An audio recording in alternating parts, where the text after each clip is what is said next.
श्रीमते भक्ति वेदांत स्वामी इति नामिने नमस्ते सारस्वती देवे गौरवाणी प्रचारिणे निर्विशेष शून्यवादी पाश्चात्य देशतारिणे वाञ्छाकल्पतरुभ्यश्च कृपा सिन्धुभ्य एव च पतितानां पावनेभ्यो वैष्णवेभ्यो नमो नमः।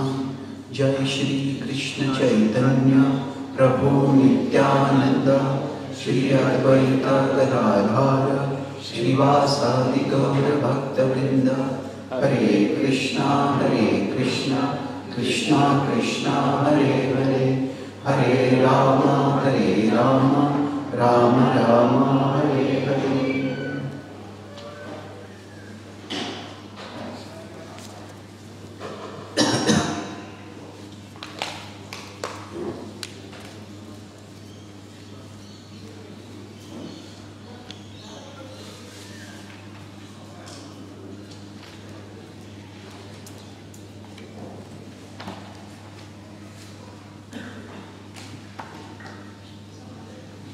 Hare Krishna. So, we continue our discussions on living consciously. Yesterday I discussed about how Dhritarashtra, because of his attachment, could never become conscious of who was actually affectionate and respectful to him. He was so attached to Duryodhana that he put aside his morality, his dignity, his responsibility, everything, just to try to somehow please Duryodhana. And eventually, it is only when that attachment was removed from his life that he could rise upwards. And he could be enlightened by Vidura's words and Vidura's guidance. So today we will discuss about the main villain of the Mahabharata.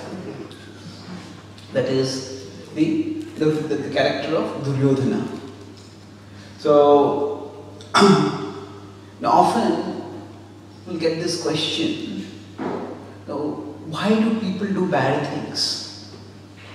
At one level we may say it's because of greed, it's because of their own desires. Is it that some people are intrinsically evil? Is it that some people have something wrong within them, because of which they can hurt others and they feel no compunction within them at all when they are doing something wrong? And this idea may gain some support when we look at some people who are, say, psychopaths or sociopaths. Such people, they can hurt and injure and kill, and they feel nothing wrong with it at all. So is something wrong with them? Is something genetically wrong or something psychologically wrong with them? It's not that some people are bad and some people are good. It is that everybody is on a spectrum, and through every action that we do, we move on that spectrum towards virtue or towards vice. Now, if we consider this to be a large spectrum, then all of us at the starting point in our life are at a particular side of the spectrum. Some of us may be on the virtuous side, some of us may be on the more on the vicious side.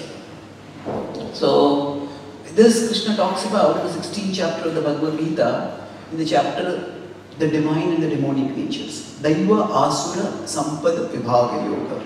So in that chapter, Krishna says that actually Abhijatasya Bharata. Abhijatasya means people are born with these qualities. And there in 16.1 to 3, he describes the list of the qualities of the godly, of the divine.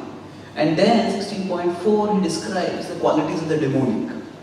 Dambho darpo bhimanascha krodha parushyameva ajnanam cha vijatasya partha sampadamasurim. So sampadamasurim, this is the these are the qualities which everybody has. In a sense, pride everybody has, anger everybody has harshness. But the demoniac are people who consider these qualities to be strengths. They consider these to be some sampatti, to be their wealth. How much anger I can show, I can get things done. How harshly I can speak, that will make people cower before me in fear. So, there are normal vices which are present in everyone. But when a vice is considered to be a strength, then it becomes extremely dangerous. So some people are wise and some are otherwise. So those people who are otherwise, what happens to them is that they think the negative quality is to be positive. They think that these are my strength. And later on in that same 16th chapter, if we look especially 13, 14, 15 verses, when Krishna is describing the mentality of the demoniac, you could almost visualize that Krishna was thinking of Duryodhana when he was describing these qualities.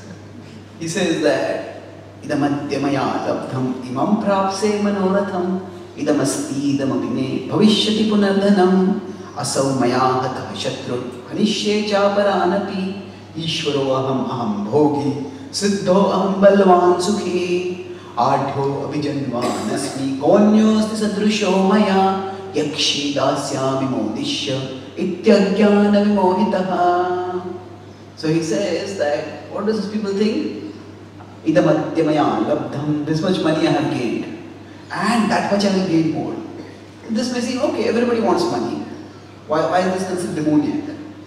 The craving for money, even if you call it as greed, the craving for money is normal and it's there almost all human beings. But what does a person do to fulfill that? Idamadhyamaya labdham imam prapse manoratham idamasti idamabhime bhavishyati punardhanam. With this scheme I'll get this much, with that scheme I'll get that much. But now whenever we make some schemes, there are obstacles in those schemes. So then, this is where the demoniac outlook comes up. Asau maya hatah shatrur. This person is an obstacle in my path, I have eliminated him. That person I am going to eliminate him. Asau maya hatah shatrur hanishye chaparanapi. And those persons are killed.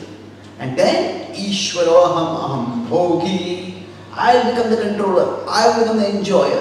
And adhyo abhijanvan asmi. I will have aristocratic people around me. And I will be powerful. Konyos sadrusho maya. Who is there like me? And if I do all these things and people think I am a terrible person, then I will do some PR exercise. What is the PR exercise? I will do some yajna, I will give some charity, and people will think, oh, it's a good person he is.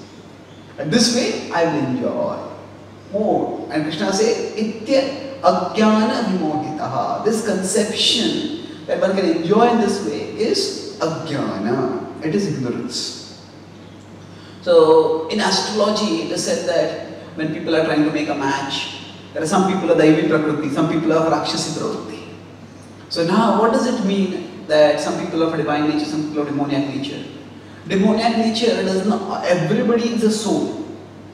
Everybody is potentially or essentially pure. Everybody is covered by certain levels of contaminations.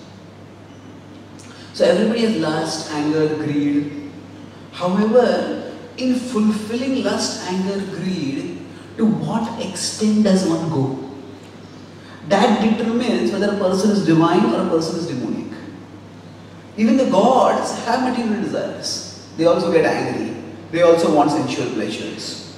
But they do it in a religious way. Whereas the demoniac, when they want to do something, they will do it in a irreligious way. I don't care for anything at all. And it's not just religious. It is general, ethical, even basic human concerns. Everybody has anger. I was at a mental health care center in New Jersey. I was speaking to the mental health care providers over there. And then they were telling you what the different kinds of people who come over there. And India, sometimes, even now, if somebody is mental health care, it's considered to be like a stigma. mental health care center, in crude Hindi we call it Pagal Khana. It's not like that. It's not that people who go there are mad.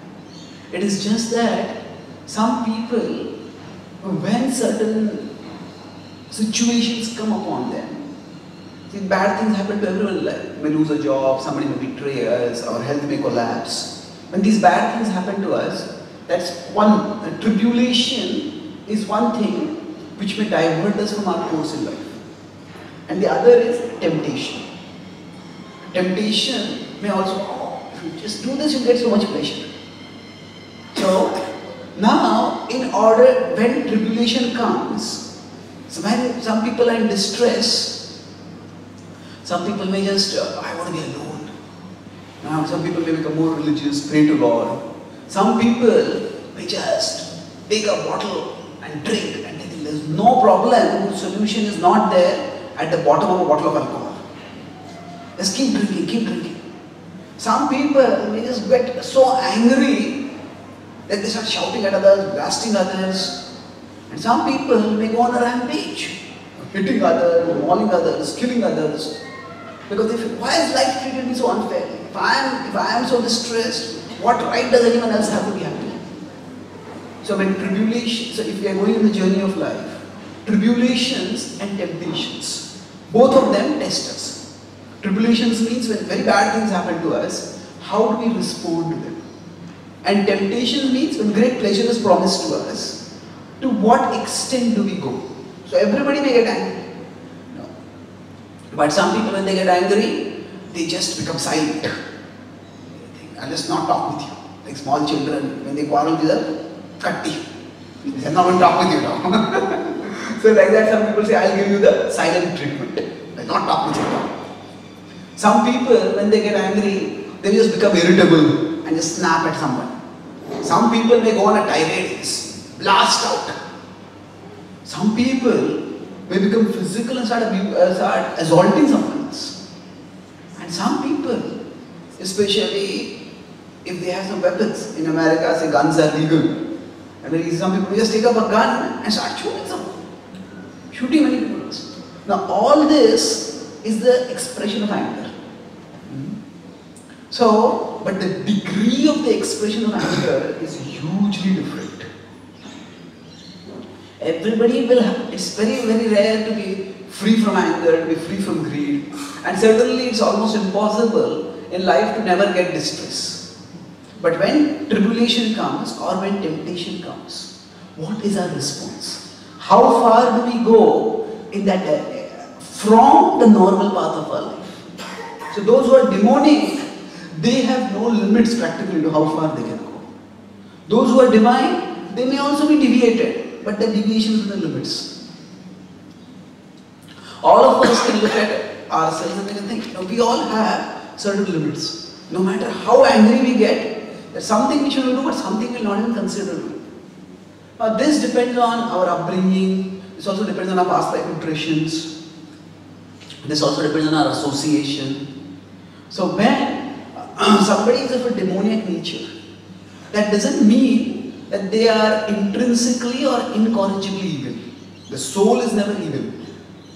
But they are so much under the control of vice that there is practically no limit to how far they may go to indulge in that vice. So when this happens, so basically when it is said that a person needs mental health care, when a person's responses to life's tribulations or life's temptations become destructive, either to oneself or to others. Some people may get depressed, and everybody gets depressed because things go wrong in life. But some people may become so depressed that they want to commit suicide, and they're destroying themselves. That means their capacity to respond to life's adversities has weakened substantially. And that's why the responses are becoming destructive. So, evil is not a category. Evil is simply an extreme degree. I started by talking about it as a spectrum. If you consider virtue here, vice here, virtue to vice is a spectrum. But those people who seem to be evil, It's not that they are in a different category. It's not that there is some evil kind of souls separate from other people. No, on this spectrum, they have gone down to such an extent by their past actions, by their past values and impressions in wrongdoing. They just keep doing it more and more. And there is no limit to that. So then, how do we deal with such people? If somebody has got such, we could say demonic, yesterday I talked about instincts and impulses. So everybody has got impulses, but some people's impulses become demonic. That means they can become very dangerous and destructive. So Krishna talks about karma in different ways in the Bhagavad Gita. In the third chapter of the Bhagavad Gita, he talks about karma as our inner enemy. He says that karma is what makes us do wrong things. In 3.37 to 43, he is analyzing karma. But in the 7.10, he talks about karma in a positive sense as dharma, artha, kama, moksha. So he says, dharma aviruddho bhuteshu kamosmi bharataksha. So karma, which is not contrary to dharma, is I am that. And this karma can be specifically used to refer to sex. So sex which is not contrary to religious principles, Krishna says I am that. But karma can also be referred to desire, used generically to refer to desire or ambition. Ambition that does not cross the limits of dharma. That I am, Krishna says. So people sometimes ask, if we are working in a company, if we have our own business, at what point does wanting to expand the business, wanting to grow professionally, when does it become greed? So actually, when karma causes us to violate dharma, that is when it becomes lower. When our ambition causes us to cross ethical boundaries. When our ambition causes us to act unethically, that is when it becomes greed that is destructive. So ambition itself is not bad. It is destructive ambition that is bad. So I was talking about Krishna uses the word karma here in a positive sense. But then again in the 16th chapter, he uses karma in the context of the demoniac. And he says kamam ashrit dushpuram. So everybody has karma, but some people take ashray of their karma. Instead of taking ashray of Krishna, they take ashray of their karma. And kamam ashrit dushpuram. And when they take ashray of karma, that karma becomes dushpuram. It is never satisfied. That means everybody has desires and everybody wants to fulfill their desires. But when fulfilling desires becomes the sole goal of life and one loses perspective of everything else, that is when it is destructive. Fulfilling desires itself is not bad. The standard example we give is of if you scratch an itch. Then if you have an itch and you scratch it, it will worsen. But when? Now, if say we are normally sitting and we suddenly feel a scratch somewhere, you scratch the nose, you scratch it, it's over. If it is already diseased, if there is a rash over there, and in that rash if we scratch, then it will get aggravated. So normal itching, just itch, it's over. So like that we have so many normal desires, like today I feel like eating this, today I feel like doing this, today I feel like doing that. So those are just normal desires. They are not destructive. We have desires and we will all be in today I feel like dressing this, wearing this dress, today I feel like doing it like this, doing it like that. That's fine. These are just normal desires which all of us have, and they to some extent reflect our individuality. But when there is a rash and at that time we scratch, then that itching, that scratching only worsens the rash. So similarly, when our desires become disproportionate, when our desires make us cross ethical boundaries, that is like scratching a diseased part of the body. And that's when it becomes destructive for oneself or destructive for others. So when people act in evil ways, it means that they already have a disease and they're scratching it more and more and more. And then it will aggravate. It will hurt them, it will hurt others. So people are not, in one sense, some people may be born with more of virtuous qualities, some people may be born with more of vicious qualities. But nobody is irredeemable. Nobody is irreformable. However, to be reformed, the person has to have a desire to be reformed. If I recognize that my anger is bad, then I have a chance of overcoming my anger. But I was at a place where many devotees were upset with the temple manager because the temple manager was shouting at everyone. And then I was talking with him and he said, so if people did what I told them to do, I wouldn't have to shout at them. So rather than acknowledging that he had a problem where he was shouting at, yelling at people, he said, because they are not doing what they are told to do, that's why I am yelling at them. Okay, even if they are not doing what we are telling them to do, there is a way to tell them. Especially in our movement, almost everybody is a volunteer. Nobody is bound to do anything. So in that sense, if we don't recognize that we have a problem, then we can't rectify it. And everybody has lust, anger, greed. But that, just the presence of lust, anger, greed doesn't make a person demoniac. It is when we start thinking that lust, anger and greed are desirable things, are my strengths. They Dambho darpamanascha krodha parushamivascha ajnanam chavyatasya partha sampadam. When we start thinking these are our virtues, these are our strengths, that is when they become problems. So, going back to the metaphor of the inner screen which we discussed yesterday, if we consider that certain things will pop up on our inner screen. Now when they pop up, as I said, what pops up is not simply an image. It's an image which soon becomes a movie. That image, what pops up comes from the outer perception or it can come from inner recollection. So we may see something and suddenly some desire comes up. Or we may remember something and then a desire comes up. Now the more we keep watching the movie, the more the movie will go further. And there are, even say for example, there are sex and violence is there in almost all movies. But then even with respect to sex and violence, there is degrees.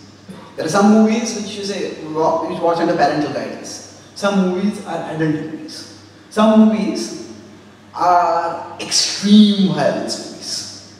So now, there is a degree to all this. Now of course, now the word adult movie is simply a euphemism.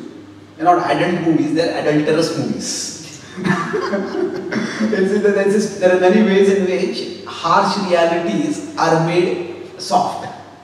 That's called euphemism. So, that way people don't feel that there's something terribly wrong that's going on. But the fact is that it is something which is seriously wrong. Now everybody may want some entertainment. But what kind of movie somebody watches for entertainment, that will depend on their nature. So if we consider our mind to be like the inner screen, which starts showing us movies. Everybody has some lust within them, everybody has some anger within them, and that will trigger some imagination. That will start showing some movie. But for those who are demoniac, there is no extent to which the lust and the anger and the greed will go in imagining things. So the inner movie may go to barbaric degrees. So it is, and to the extent something is shown in the inner movie again and again and again, then slowly that starts becoming acceptable. Sometimes we see something like this is horrible, I don't even want to see this. But if the same thing is seen at once, twice, thrice, 4 times, then what happens? We go habituated to it. So similarly, sometimes the thought may come, this can't be done. But after some time, what's wrong with that? So gradually, this deadening of our moral sense happens. All of us have an inner moral compass, which tells us this is right, this is wrong, this is acceptable, this is unacceptable. But when the mind's imagination goes on, and we keep entertaining that imagination, the mind will imagine many things. But when the mind will imagine, and okay, This comes up, we don't entertain it. Or we entertain it. Not only we entertain it, but we are entertained by it. When that happens, when whatever the mind starts imagining, we entertain it, we allow the mind to imagine whatever it wants, and then we also go along watching it. Hey, it's nice. That person deserves this. It should happen to them. Maybe I'll not do it, but somebody should do this to them. So if we are angry with someone, when we entertain the mind's destructive imagination and we become entertained by the mind's destructive imagination, that is when we start going way, way down on this spectrum of virtue to vice. So people become evil not just by some one act which they do and that is evil. Yes, at one act that may express the evil tendency. But a lot has gone in the past. And occasionally one lapse may just happen because suddenly the impulse came up and it was expressed destructively. But if the same thing is happening again and again, that means that it is being something which is cultivated internally. So now in the case of Duryodhana, with this background, so I said that when the inner movie starts, how do we respond to it? Do we entertain it or do we try to stop it? Do we turn away from it at least? So in the case of Duryodhana, he grew up as imagining himself to be the rightful heir. That means he thought that, okay, Pandu has gone, Pandu has no sons, so I am going to become the king. And because he was supposed to become the king, so everybody pampered him. And in today's language, he became a spoiled brat.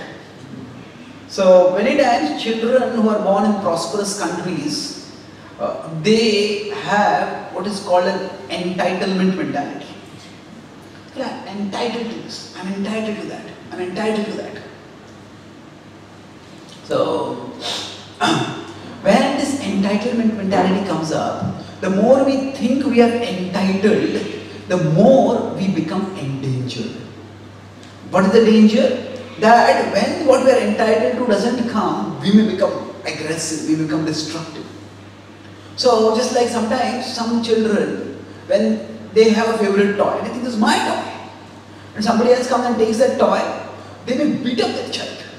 Some children may start crying, some children may become violent and beat up the other child. So now, to what extent they may go, that will depend on person to person. So for Duryodhana, the kingdom was like his toy.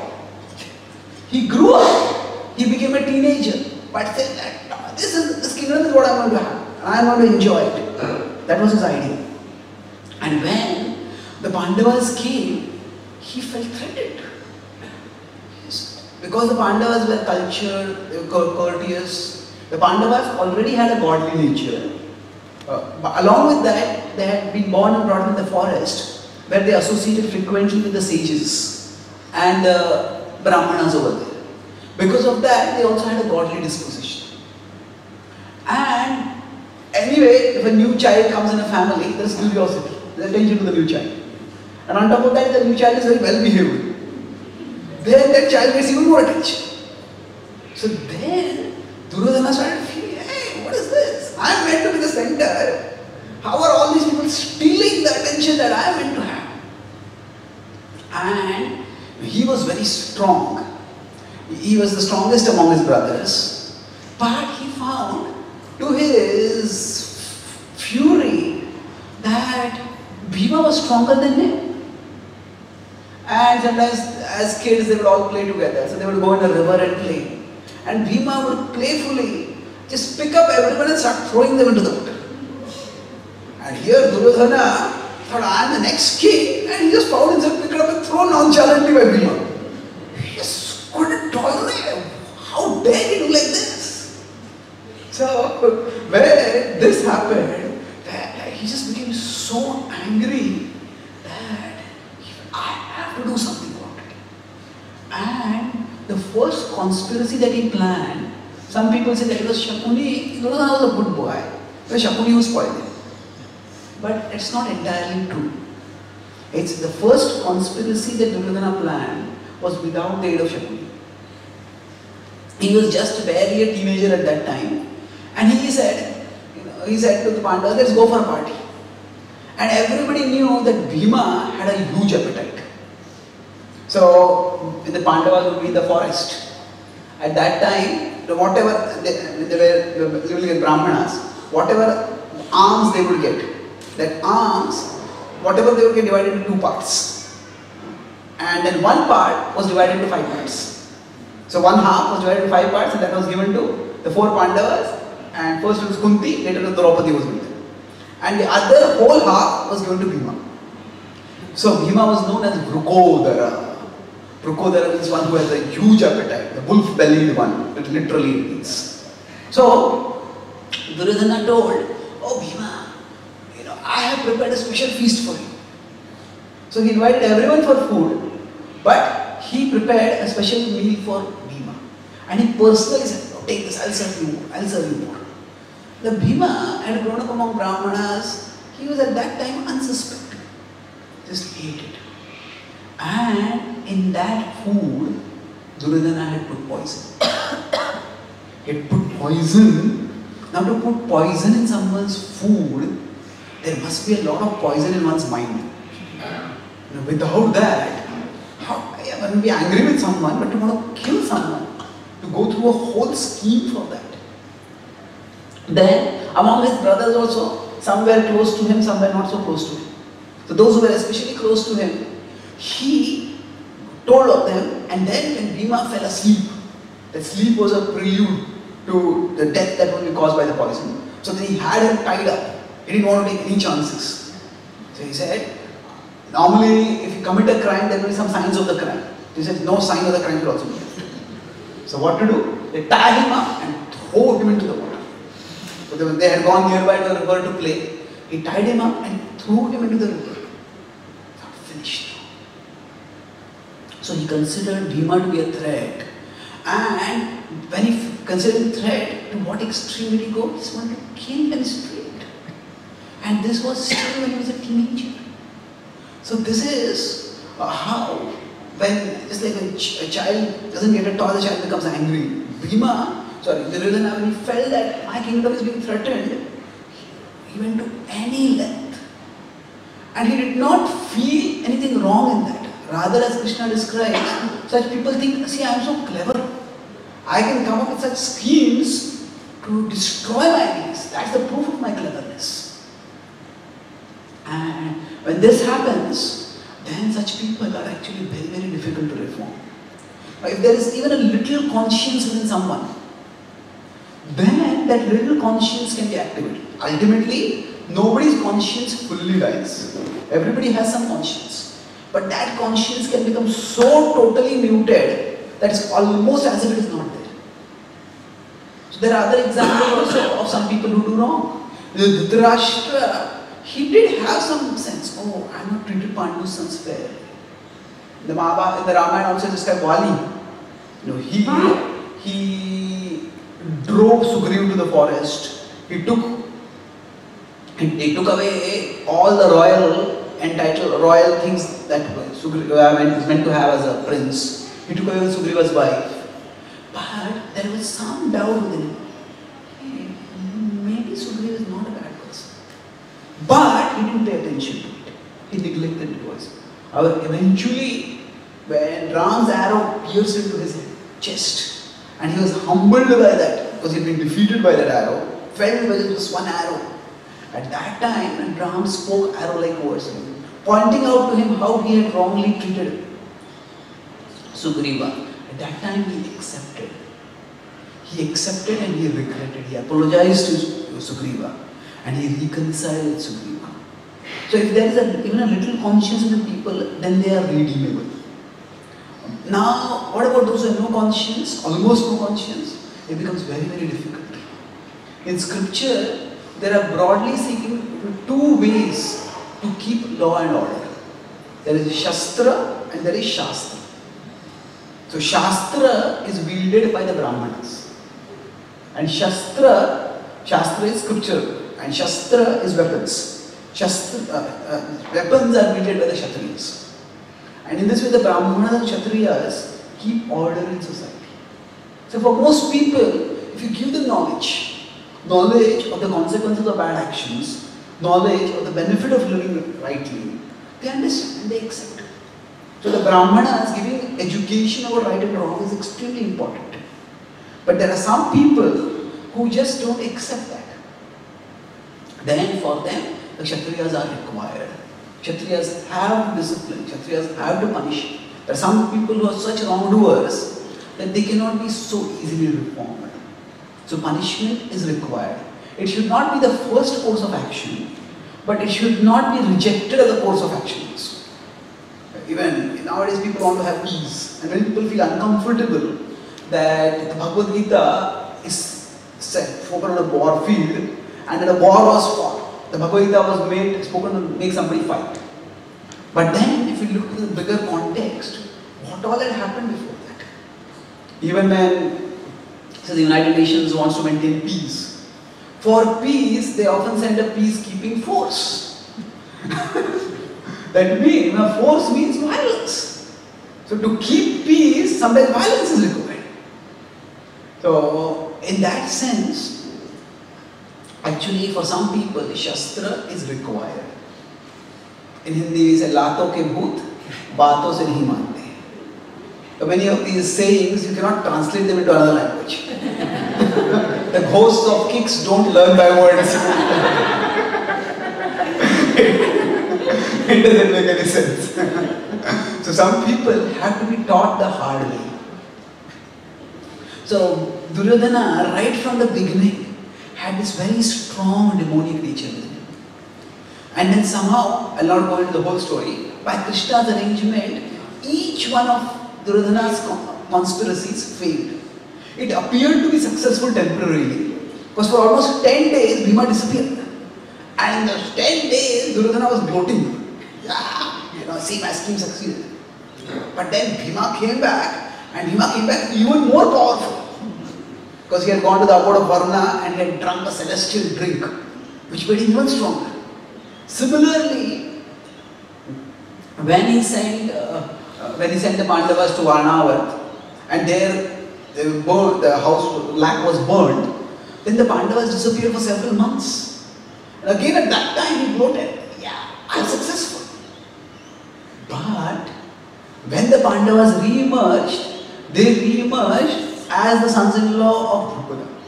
Again, earlier they were almost like orphan children, and now they are son-in-law of one of the most powerful kings at that time. So through each conspiracy that Duryodhana tried to inflict on the Pandavas, they emerged stronger.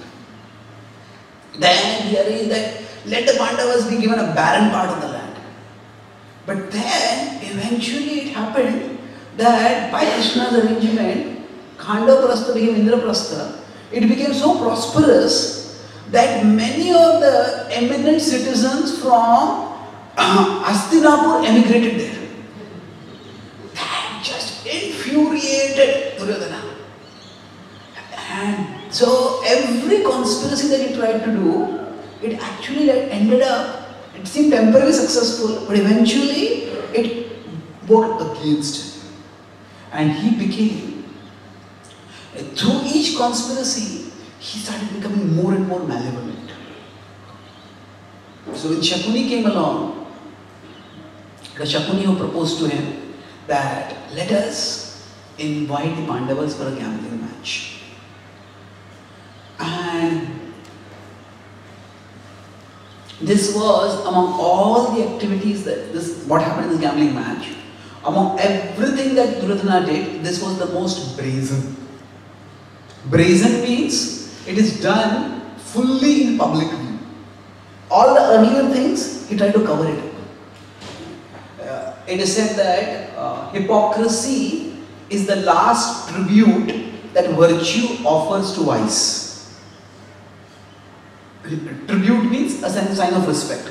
So hypocrisy means pretending to be something which we are not. It's not good to pretend, but at least if somebody is pretending, that means one thinks that I have to appear to be good.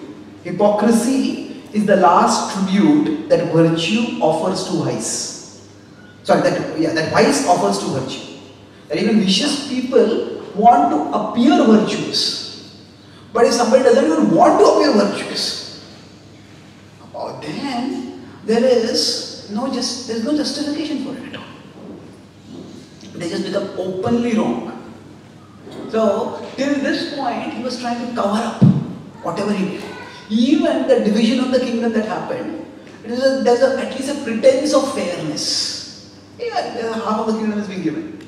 Yeah, half of the kingdom, Khanda was definitely half, but it was a barren half. That means the pretense of fairness was there. But here, Duryodhana became so brazen that he abandoned even the pretense. Now when just before this gambling match, Yudhishthir performed the Rajasuya Yajna. And in that Rajasuya Yajna, the Kauravas, Duryodhana was very resentful. He said, why should he become the monarch? I want to become the monarch. But obviously Yudhishthir was more powerful or more virtuous. So because it was in the family, so the Kauravas also went along to join the festivities. And somehow it happened that Duryodhana became in charge of receiving the gifts. See, all of us have our own weaknesses. And if we have our weaknesses, it is our responsibility to guard ourselves. Yesterday I said that we all have our triggers. And we have to stay away from our triggers. But if somebody is an alcoholic, and then they go to a party, get together among family members or relatives, and then say, okay, I've given up alcohol. But then that person takes up the service in the party of being the bartender. That is a recipe for disaster. You see everybody else drinking, naturally the desire to go out and take one sip. So now, there were many different roles which Duryodhana could have taken. But somehow it happened that Duryodhana got the role of receiving the gifts which the various kings brought to Yudhishthira. This was practically speaking the worst service he could have got. Because there, he felt he had an entitlement mentality. He said, I should be getting all this. He's getting this gift, and this gift, and this gift. It's like if we know somebody is wealthier than us, that may cause us some envy. But if we see all the details of the wealth that they have, that makes us even more envious. So that's what happened to him. And he saw all this wealth, and his envy was burning more and more and more. And finally the Rajasuya Yajna happened. And then everybody else left. Bhishma left, Drona left. Duryodhana said, I want to stay on for some time. He said, Mayadana had made a majestic palace. I want to see this palace. Now actually he had already lived in the palace during the festivities.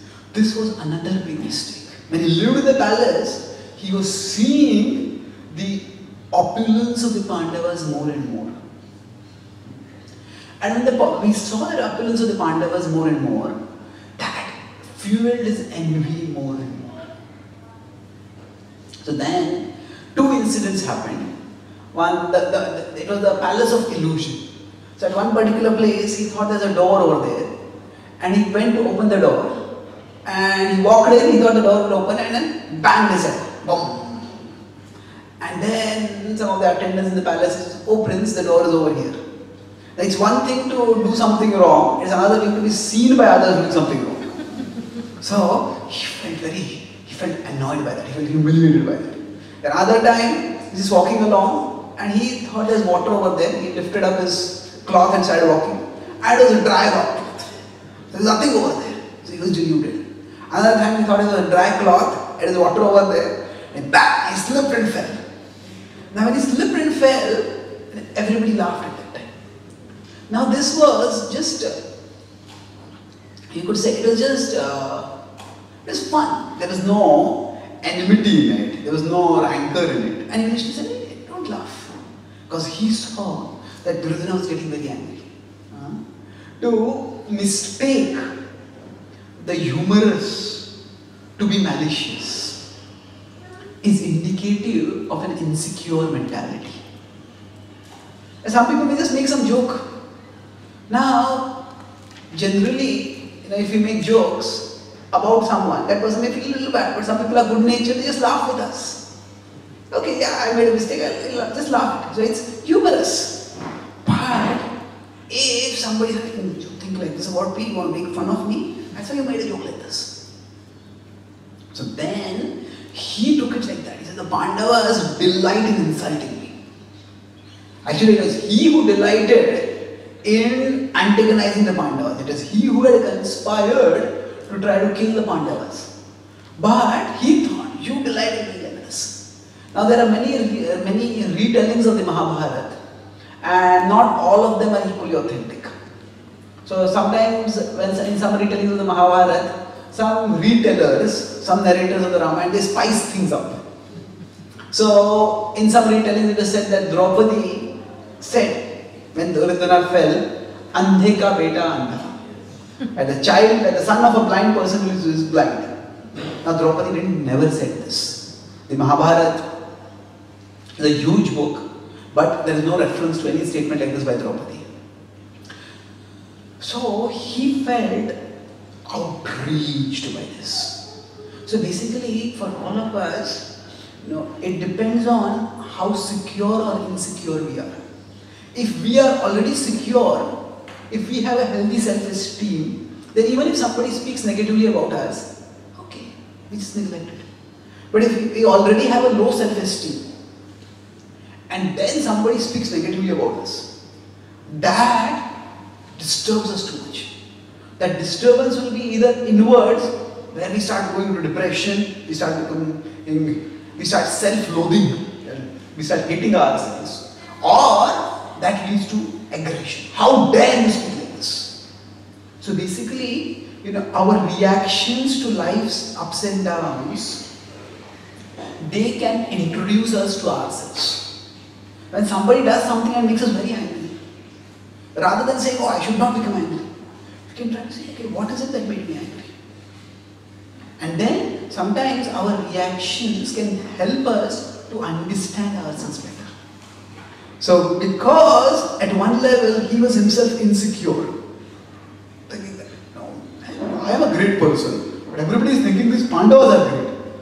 How dare they think like this? So because of that, when this, we could say, unfortunate incident happened. It was not, the Pandavas had not designed. Some people say actually the Pandavas also did wrong to the Kauravas, and the Kauravas also did wrong to the Pandavas. Now if we compare planning a whole conspiracy to build a palace in which to burn someone alive, and compare that with, say, laughing at someone and he falls down, there is no comparison. And the Pandavas had not built that house to delude Duryodhana. Duryodhana had built that palace primarily to burn the Pandavas. So they had just built that house. The Mayadana had built that house for them. And Duryodhana himself chose to stay there for longer than necessary.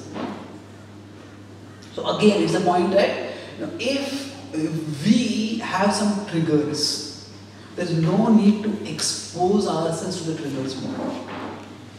It is best to keep a distance from the triggers. And Duryodhana unwittingly and dangerously exposed himself to the triggers. And therefore, he felt so insulted. He says, I can do anything for this. I had to get back.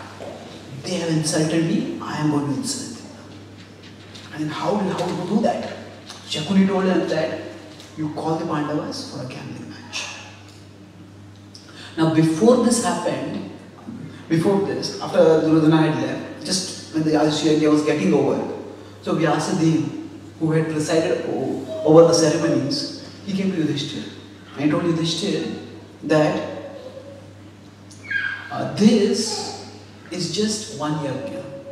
In future you perform many yajnas like this. But before that, there is a lot of tribulation that may happen. He says, a great war will be fought. And in that war, you will be enthroned as the king. Then you will perform more such yajnas. Because Yudhishthira actually had an inquiry. If you do one good thing, we'll be able to do more good things. So he said, will I be able to perform more yajnas? So when Yudhishthira heard that a great war will be fought, he decided, I will do my best to avoid the war. And he said, war is caused by dissension. And dissension is caused by disobedience. Dissension means difference, conflicts. So war is caused when the conflicts escalate to a big level, that's when war happens.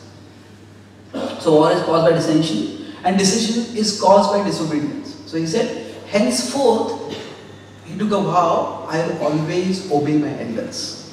And thus, I will try to avoid dissension. Now, little did he know that this vow that he took would come back to bite him in a very unfortunate way. So he was naturally deferential towards his elders. Naturally, although Dhritarashtra neglected him, but Yudhishthira was Dharmaraj. Dharmaraj means, the idea is that no matter how the other person is acting, I will act dharmically. So with this attitude, when Duryodhana and Shakuni manipulated Dhritarashtra and told him, call the Pandavas for a gambling match. So Yudhishthira could not refuse, because he saw it as an instruction of his elder. And even then, the first thing when he came from Indraprastha to Hastinapur, when he entered, the first thing he said to Duryodhana in the hearing of Dhritarashtra, he says, why do you want to take the wealth with which I want to serve the Brahmanas? His purpose in becoming wealthy was not just to live in royal pomp. His purpose was to establish Dharma. And the Brahmanas are those who are very instrumental in the establishment of Dharma. So that was his attitude. And Yudhishthira said, if you are afraid to gamble, only to gamble. So now Duryodhana could not refuse. Prabhupada explained that Kshatriyas, when they challenge, they can't refuse. So then, as this gambling match started, so as I explained yesterday, it was rigged because Shakuni was going to play instead of Duryodhana. And Shakuni was way too expert. There is a game which is played as entertainment, and there is a game which is played as a profession. And somebody who is playing as an entertainment, they can never match the way somebody plays as a profession. So, having a match between those who are playing for entertainment and playing for profession, it's just an unfair match. So that's what happened. And then Yudhishthira started gambling and losing. One thing, second thing, third thing, fourth thing. And at one point he lost his whole kingdom. And that time, now as they were losing everything, Bhima was getting more and more angry. Duryodhana and Dushasana were gloating. We got this, we got that. We won this, we won that. And finally when they lost everything, Arjuna touched Yudhishthira's shoulder and he shook his head. Stop now. So Yudhishthira looked at him and Yudhishthira was lost in a daze. Actually there are two aspects to it. One is that the mania of gambling got to him. The second is that he was also a responsible person. He felt, I lost so much, I have to get it back. Now how will I take care of my family members? He considered himself to be like the surrogate father of the other Pandavas. I have to take care of them. How will I take care of them without a kingdom? It's one stake, I'll get back what I lost. I'll get back what I lost. And then he lost everything. He lost their kingdom, he lost their weapons.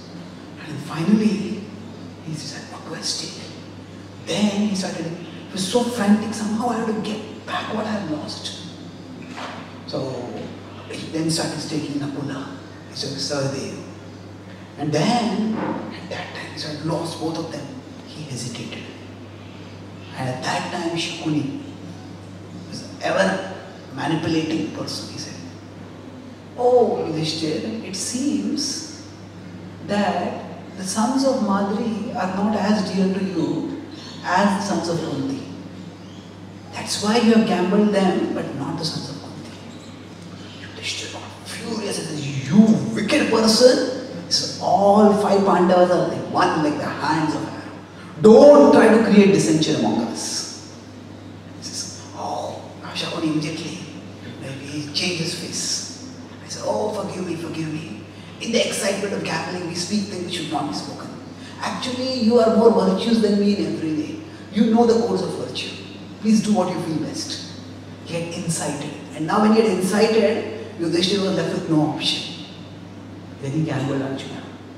Then he gambled Bhima. Then he gambled himself. And now everything was lost. Everything was lost. Now, about 4 or 5 months ago, I had gone to, in America, to what is known as the Sin City. Sin City is Las Vegas. There are so many people who go there and they go with a fortune and they come back bankrupt. I said, just lose everything. And what happens there, they have, it's such an organized system that you may go with credit cards and then you lose your credit card, then there are people ready to give you loan. And then you get a loan, and people are so caught in the fever of gambling that they don't even notice. So then you take a loan, you mortgage your house, you mortgage your car, you mortgage everything. And then people go into some casino with everything and they come out not only with empty pockets, but everything else they have lost. So it's horrendous. Some people argue that if Yudhishthira gambled, why can't we gamble? He is Dharmaraj. If he gambled, why can't we gamble? Actually, the lesson of the Mahabharata is exactly the opposite. It is that even a person who is as virtuous as Yudhishthira, when he gambles, he can get caught in the fever of gambling that he may lose everything. And we are nowhere like Dharmaraj. So if we gamble, we will be completely ruined. Some people may say, I gamble, but I gamble within reason. And many people say drink, but don't become drunk.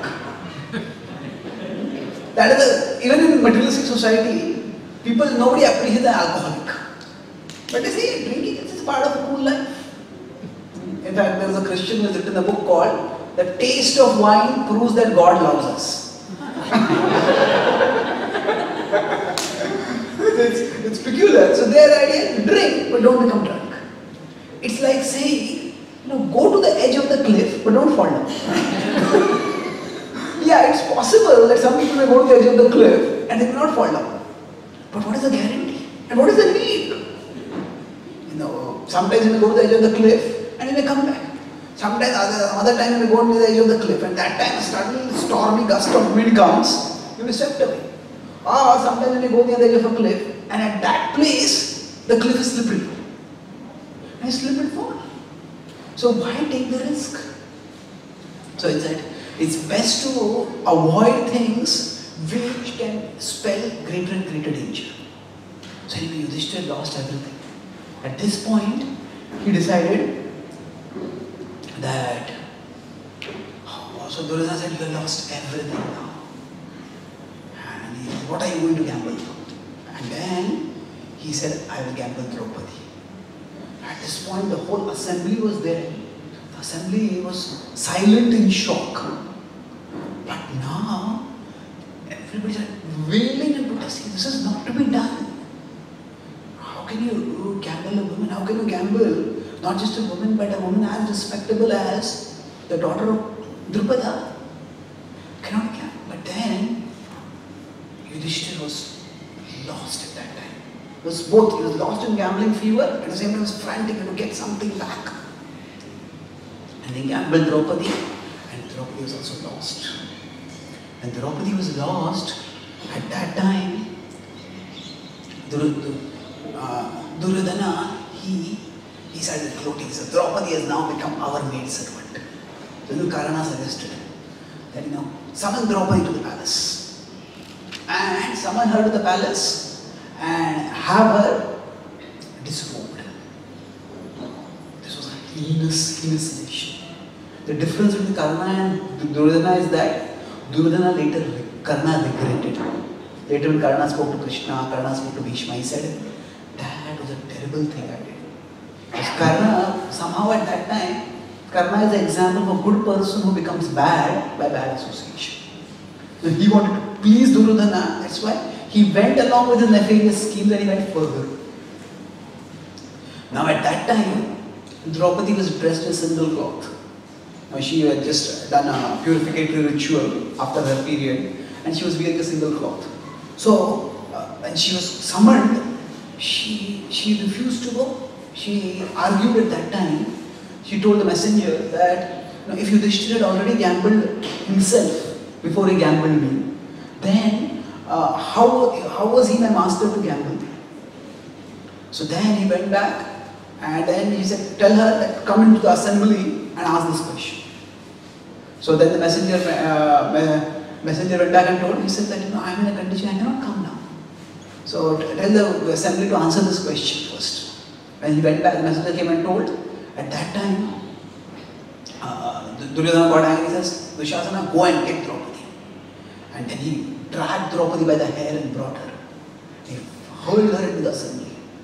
And then Draupadi still remained very, she was crying, but she still remained very dharmically staunch.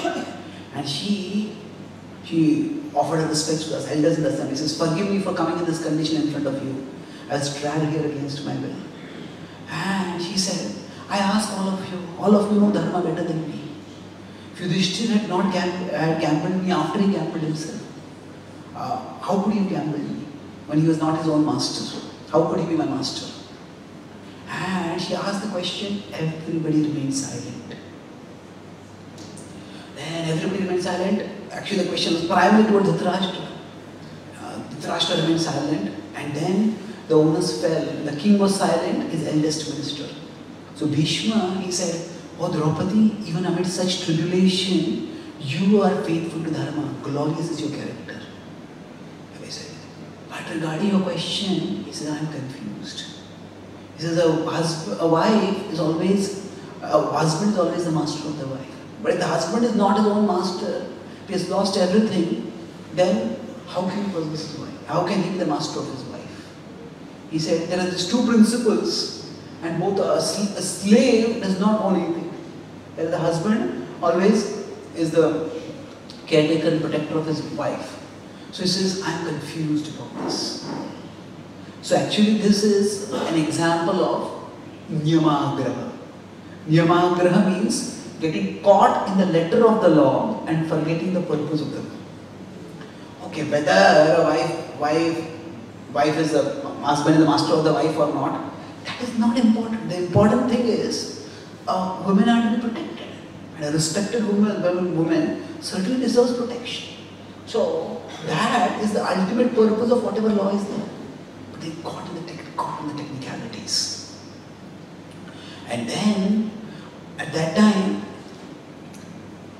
when Bhishma fell silent, Vidura strongly spoke. He says, this whole assembly, this whole gambling match is wrong. It should be stopped. But Vidura's voice did not have much standing because he was not a Kshatriya. And anyway, the Kauravas repeatedly neglected Vidura's voice. Then the whole thing transpired as it went on. Vikarna was the least vicious of the brothers among the Kauravas. And he said, oh, learned assembly, Draupadi has asked a question to all of you. You cannot remain silent. Please answer her. And then nobody answered. He says, if nobody answers, then I will answer.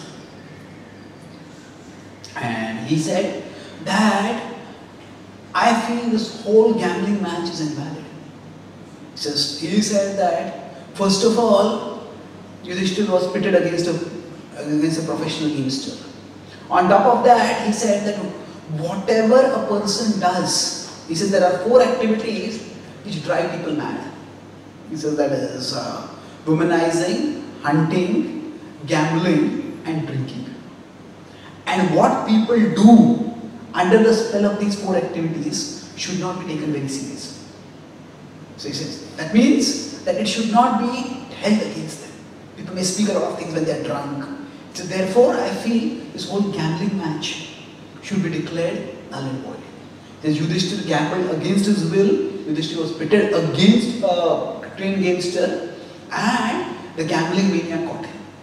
On top of that, because Yudhishthira gambled himself first, so he had no right to gamble Draupadi. So he said, not only should Draupadi not be considered a slave, but even the Pandavas should be given back their property. But when he spoke this, everybody cheered. The whole assembly cheered, but Karna got up, he says, and he's this huge army, silence, silence. Yes, Lord. There are many improper things that I have seen in this assembly, but oh Vikarna, your words are the most improper. And he said that nobody forced Yudhishthira to gamble, he chose to gamble. And in a gambling match that happened in front of us, Yudhishthira staked Draupadi and lost her. And he said, as far as the honorable lady being dishonored, she already has 5 husbands. What kind of honorable lady will have 5 husbands? She's already a prostitute. Now, this was a grievous, outrageous, unbearable slur. Draupadi had done nothing to get 5 husbands. It was by higher arrangement that it happened. And she was accepted it. And on top of that, Vyasadeva and Narad Muni both certified it. And they said this was the will of Lord Shiva. In a previous life, Draupadi, she had been wanting a husband and she had been performing austerities. For a long time she was performing austerity to please Lord Shiva. And finally Lord Shiva appeared and she was so anxious. She said, I want a husband, I want a husband, I want a husband, I want a husband, I want a husband. She asked 5 times. So Mahadev said, yes, you will get 5 husbands in your next life. So anyway, so she had to come, she was an honorable lady. To compare her with a prostitute was outrageous. And then he said, let us disrobe her. They tried to disrobe her and Krishna appeared over there. She called out to Krishna and Krishna came as the inexhaustible sari. You know, the disrober became exhausted, but the robe did not get exhausted. The robe remained inexhaustible. And thus Draupadi's virtue was protected. Her honor was protected. Now this whole pastime is understood at various levels. At one level, which I analyzed till now, he said Yudhishthira was wrong in gambling so much. He was carried away gambling. Bhishma was wrong in remaining silent, being caught in the technicality. At another level, we understand that this whole pastime is orchestrated by the Lord for teaching us that ultimately He alone is our protector. Draupadi had 5 husbands, and yet circumstances put her in such a way that she was not protected by any of them. And then she had to take shelter only of Krishna. Similarly, sometimes it may happen in our life. Now, normally, Draupadi was dharmic, the Pandavas were dharmic. And they all did dharma together. But in this situation, she was left completely alone. It may happen similarly with us, that we want to take shelter of Krishna. Normally, we take shelter of Krishna through the association of devotees. But sometimes it may happen, life is so peculiar, that even in the association of devotees, we may be misunderstood. And we need help, and even devotees are not able to help us. They misunderstand us, they keep a distance from us. And then at that time, we have to take shelter of Krishna alone. Srila Prabhupada was put in such a situation when he went to America. Gaudiya Math was still a big institution, but somehow none of his godbrothers had that zeal. They were too caught in their petty infighting. They were all great souls, but somehow it happened at that time they got caught in the petty infighting. Oh, this much is mine, this much is mine. There were court cases going on. And Prabhupada tried so much. Prabhupada was not able to Prabhupada did not get any support from his godbrothers, no encouragement from them. When he went to America, there was a big donor in India who said, I would like to give money to build the first Radhakrishna temple in America. But at that time, India's foreign exchange rules were very strict. And India would not want Indian money to go to America. So then, Prabhupada had a godbrother who said that, who had contacts with the Indian government. He had met the Indian Prime Minister and the Indian President. Prabhupada also met them before he was in India, when he was in India. But he had also met them. So Prabhupada wrote to him. And he said, please help. And that God brother just did not do anything. And finally, Padampat Singh Nania, Prabhupada wrote to him and said that, let's start with a simple temple right now. Later on we can make a big temple. Now he had a religious pride. Many people in India, many Hindus are pious. But somehow their piety comes out more in terms of building visible structures. If somebody wants funds for preaching, not many people are ready to give funds for preaching. But if you want funds to build a big temple, a lot of people will give funds. Now Prabhupada said the purpose of a temple is actually to share Krishna Bhakti. So let's have a functional unit, we'll start preaching and then I'll generate funds locally and we'll build a temple. Now he said no. If you have to build a temple, proper architecture should be there, spire should be there, everything should be traditional Indian temple should be there over there. And if you can't do that, nothing big. So there's a chapter in Prabhupada's Leela where it says, it will not be possible to help you. So nobody helped Prabhupada. And Prabhupada was left all alone. He was serving Krishna, but still he was left all alone. And what did Prabhupada do? Prabhupada took shelter of Krishna and determinedly kept serving. So at a transcendental level, now his godbrothers were not bad people. They were great souls. Many of them were very, very learned, very devoted. But somehow the circumstance was arranged so that Prabhupada was left alone. And in a way, through this Prabhupada is glorified. That Prabhupada started the Krishna consciousness movement without any help from anyone. So similarly, the Pandavas are not bad people. But somehow circumstantially it happened that they just couldn't speak anything. So at one level we can analyze that okay, what the Pandavas did was right, or this was wrong, this was wrong.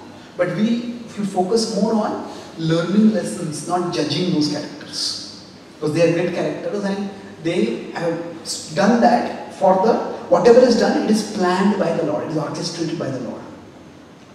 So it's best that we don't judge them over there.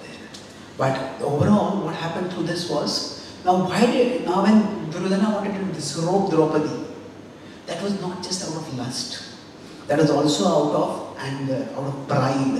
It was a power game. He saw Draupadi as a pawn in his power game. He said, you have insulted me, I will insult you. And he used Draupadi to try to insult her. So this was the most heinous act that he did. And at this point, it's almost like the war became inevitable. So as I said, this was a heinous act. It was a brazen act. It did many wrong things, but here it is in public, in front of, even if a person wants to do something sensual, something lusty, one doesn't do it in front of one's elders. But here, in front of everyone, in front of his elders, he wanted to disrobe Draupadi. So that means all sense of morality had practically died within him. At this point, his destruction became more and more inevitable.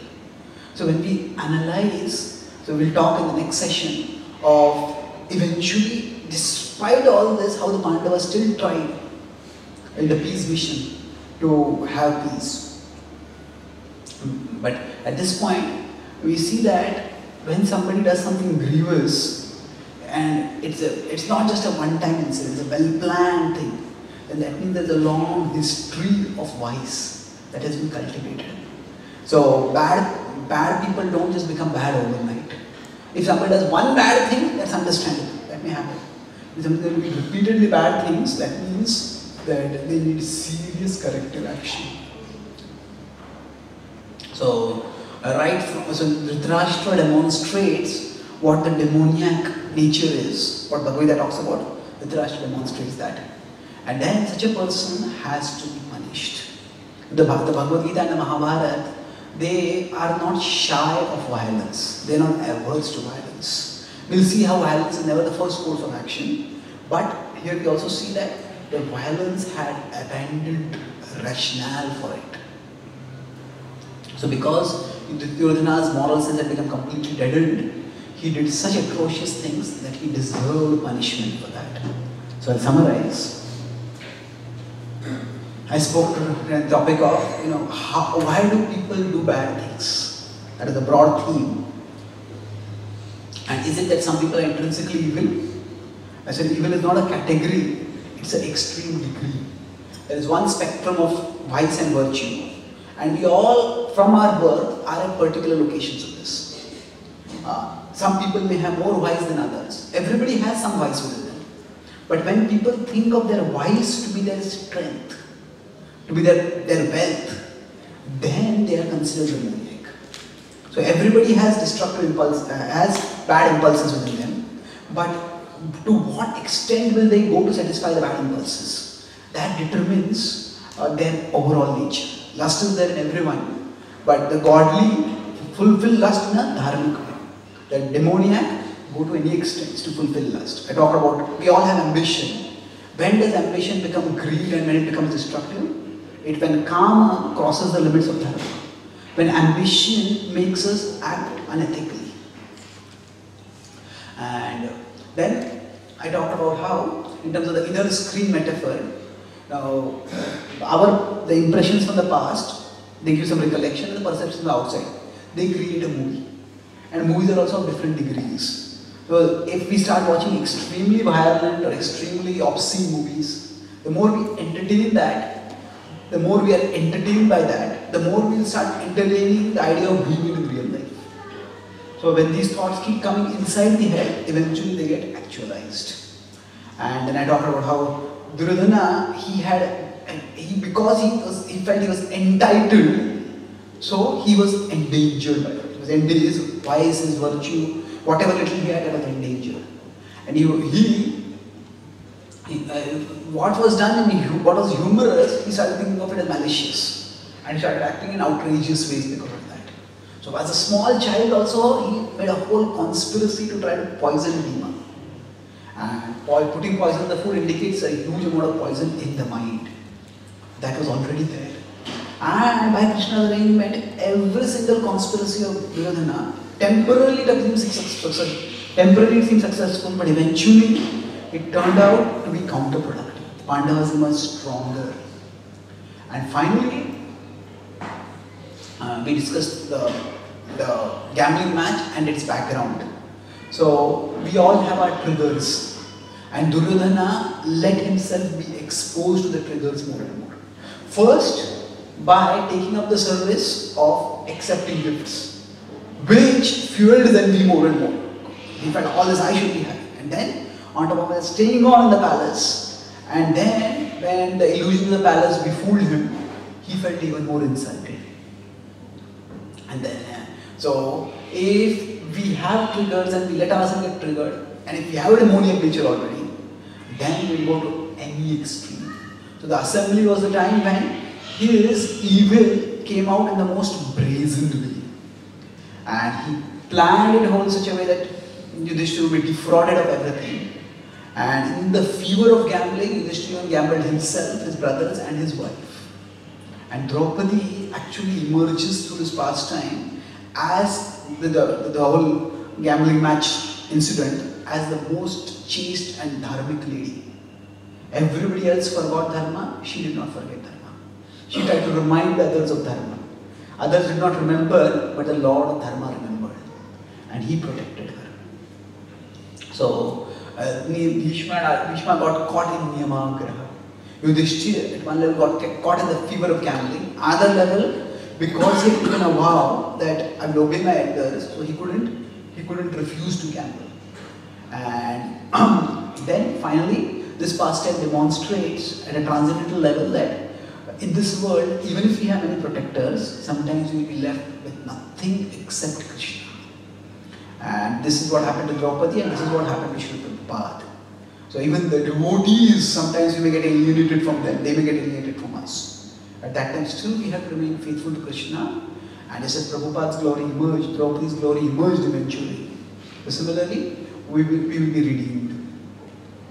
And we concluded by talking about how when there is vice, but when one acts on the vice and does heinous things, then that person deserves to be punished.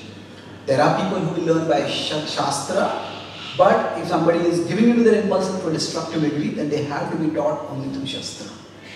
So we'll continue in the next session. Thank you very much. Hare Krishna.